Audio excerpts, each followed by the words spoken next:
ദൈവത്തിന്റെ വഴികള് നമുക്ക് ഒരു കാരണവശാലും മനസ്സിലാവണമെന്ന് നിർബന്ധമില്ല.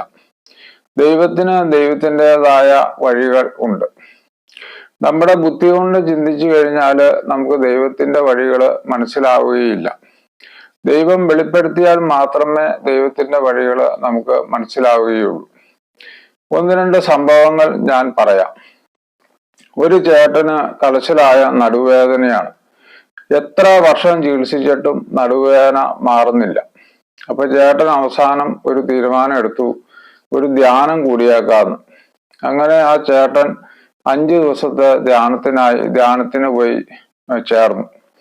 അങ്ങനെ ആ ചേട്ടൻ ആദ്യത്തെ ദിവസം ധ്യാനം കൂടി ഇപ്പൊ നന്നായിട്ട് പ്രാർത്ഥിച്ചു, എൻ്റെ നടുവേദന മാറണേ എന്ന്. ആദ്യത്തെ ദിവസം ആ ചേട്ടൻ്റെ നടുവേദന മാറിയില്ല. 2ാം ദിവസവും അങ്ങനെ തന്നെ ചേട്ടൻ ശക്തമായി പ്രാർത്ഥിച്ചു, എൻ്റെ നടുവേദന മാറണം.